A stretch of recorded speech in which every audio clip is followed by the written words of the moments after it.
This show is produced by the Harwood Podcast Network. Hi, I'm Cindy Harris, and we love making this show available to you free of charge. If you'd like to help us keep it that way, make a contribution to our Karma Jar or become a show sponsor. To learn more, visit our website.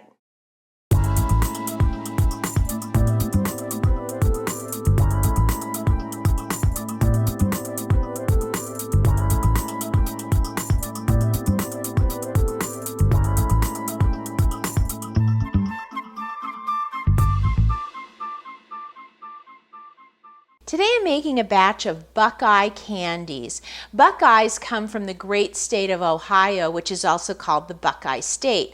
There's a lot of Buckeye trees that grow there, and the tree produces a big nut that looks very much like this. Now, the Native Americans used to take the nut and grind it down to make flour. Well, what we do nowadays is we make a wonderful peanut butter center and dip it in chocolate. We're going to start by making the center of our Buckeye. So I have a cup of butter, and I'm going to take and I'm going to cut that up into some cubes, and then I'm going to place that into my mixer bowl, and I'm going to start that creaming.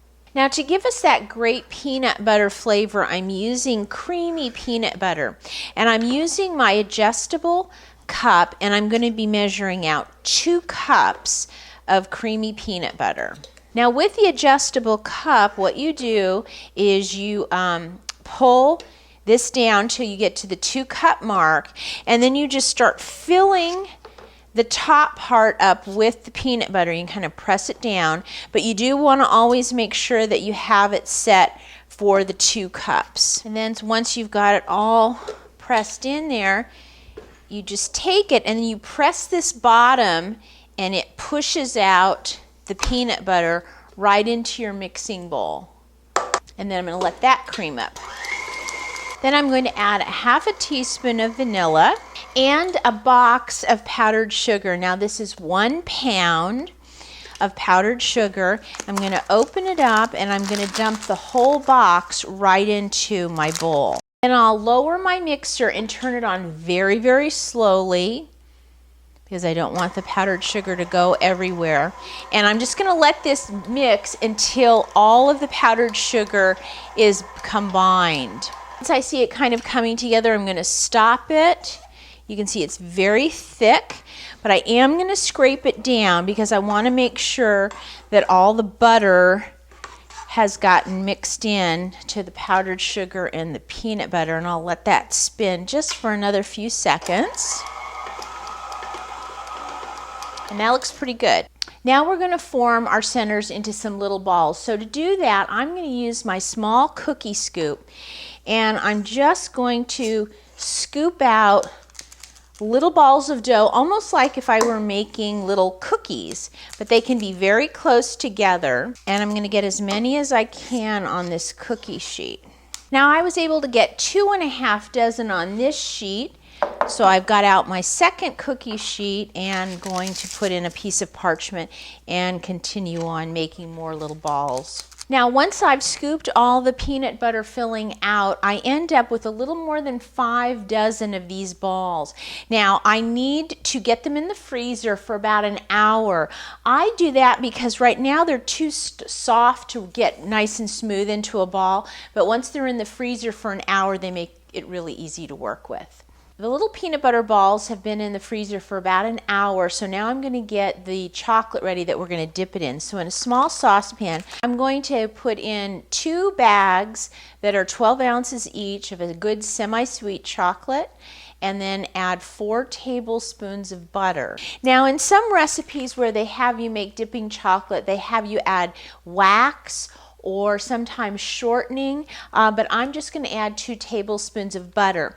Now, heating the chocolate at this point is really, really important, how we heat it.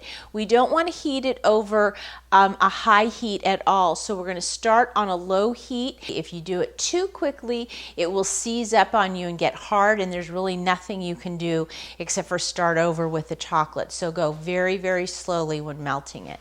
Now, once the chocolate is nice and smooth, I want to get it out of the pan and into a smaller bowl for a couple of reasons. One, it's going to make it a lot easier to dip because it'll be a nice deep bowl of chocolate. And then two, when you go to dip things in chocolate, it's best if the chocolate is just tepid.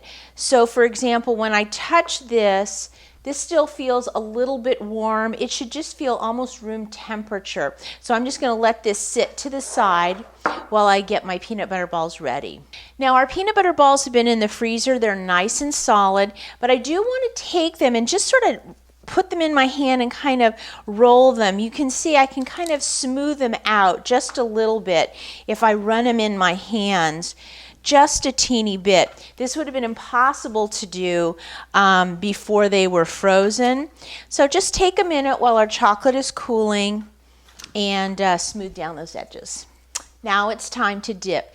Now in a Buckeye, we don't want to dip the whole thing in chocolate. We want to leave a little spot on the top with the peanut butter showing through. And the reason we do that is that's what a real Buckeye looks like. So the way we're going to do that is I'm going to use a toothpick. I'm just going to poke it into the center of the little peanut butter ball, and then I'm going to dip it into the chocolate.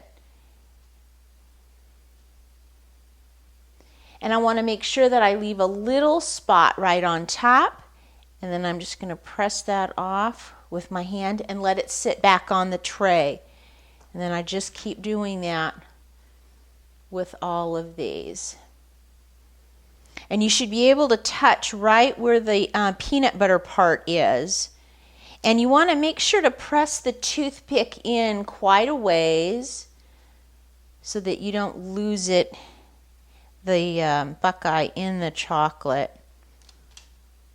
Give it a little swirl, but always make sure you leave that little opening on the top. Now once you get a whole sheet done, go back with your toothpick, and at this point the peanut butter is sort of softened up a little bit, and you can just kind of cover up any hole that you might find that's left from when you poked it with the toothpick.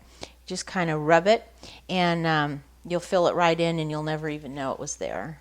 Now that this tray is done, we're going to put these in the refrigerator until the chocolate is totally set. And we could put them in a storage container or just put a bunch more on this tray and cover them up. But they do need to be stored in the refrigerator until you're ready to serve them or to package them up as gifts. Now if you'd like to try these Buckeye candies at home, just go to our website and go to the Sweet World show notes, and I'll have the recipe there for you. And as always, if you have any questions, please send me an email. I'll see you next time.